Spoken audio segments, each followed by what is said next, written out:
Il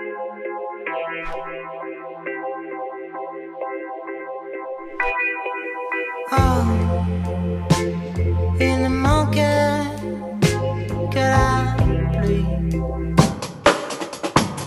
Notre rencontre avec Pépite, en fait on était hyper fans, on écoutait vachement Pépite sur Spotify, les clips, on adorait énormément le travail de Baptiste, qui est celui qui s'occupe de toute la direction artistique de Pépite. On était hyper admiratifs du travail. Eux, ils venaient de finir, ils étaient en train de finir d'enregistrer des morceaux et on a passé des bonnes soirées. Ouais, et ils nous ont fait écouter plein de trucs et ils avaient envie de sortir ce morceau-là en premier. En fait, on avait plein d'idées.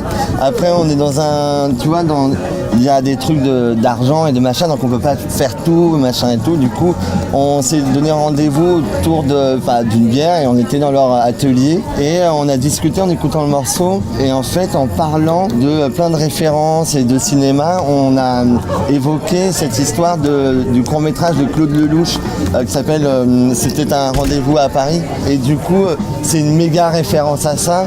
Ouais. On écoutait le morceau et en même temps, on a regardé le film de Claude Lelouch. On s'est dit, mais putain, le clip est là, on n'a rien à faire d'autre que ça, quoi. C'est un morceau aussi qui annonce que c'est un premier album, donc une histoire qui démarre. Et du coup, on s'est dit, allez, go, on va faire un hommage à ça. Et comme le film de Lelouch il se finit à Montmartre, nous, ça nous faisait marrer de repartir de son arrivée pour que ce soit notre point de départ, on va dire.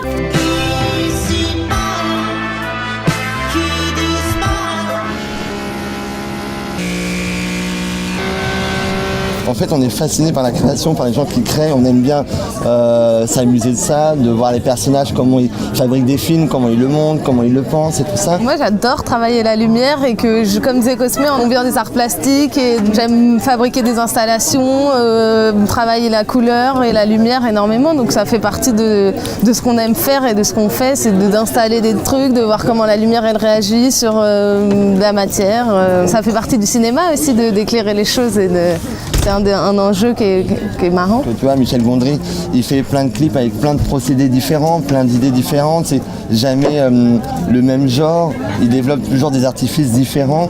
Et nous, on trouve ça intéressant à chaque fois de s'attaquer à un artifice, un dispositif qui nous amuse et qui nous intrigue, qu'on ne maîtrise pas, qu'on n'a pas le temps d'apprendre et qu'on apprend pendant le tournage. Voilà. Ils nous ont demandé amis sur Instagram et on a fait genre hop.